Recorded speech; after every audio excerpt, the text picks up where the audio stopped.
Hey guys, today we're reviewing Boneraiser Minions, which is a Vampire Survivors-like game with a bunch of different classes, but the main difference is you're actually summoning minions that do the damage for you. You complete maps, you kill bosses, and you get a currency. You use that currency to upgrade your character, essentially like talent points, and you can also spend that on adding more enemies to increase your score. In terms of the main gameplay, it's probably, as you can expect from the description I gave it, you summon minions, you upgrade minions, you kill things, you kill bosses, you get score.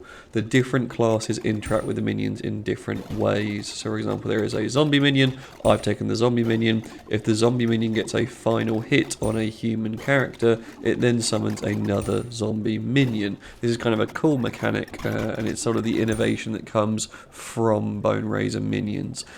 So is there much innovation and originality? I would say yes. The summoning mechanics, obviously some of them are available in other Vampire Survivors like games, but this is pretty much centered around it. There is one class that sort of does the damage itself, but majority are based on these summons, and that's really interesting to me. I always enjoyed the summon playstyle, especially when I played those other games, so it was a win for me. The art style is hit or miss. I personally love it. I personally also love it on the Steam Deck. However, I'm sure some people will dislike the general style and the cartooniness of it. One thing I do have to say as a potential negative is the colours on some maps are tricky. So as in your minions will be summoning blue bolts and so are the enemies summoning blue bolts, and maybe the map mechanic is a blue bolt as well.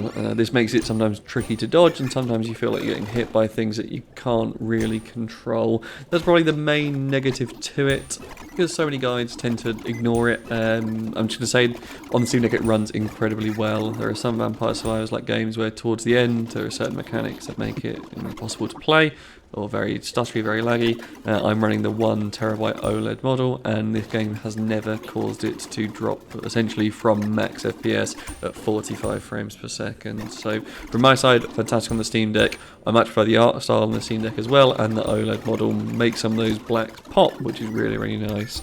So in general, what's my overall verdict?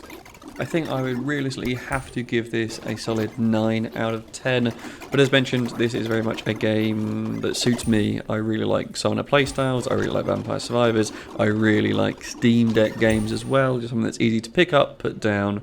These are 20-minute games, the bosses, there's a few different maps with a few different bosses, and that sort of tickles that itch as well, and it's only £4 on the Steam store. I think for anyone into Vampire Survivors games in general, especially those who like Summoner playstyles as well, you will not be disappointed by this game. Thank you, and I'll see you for the next review.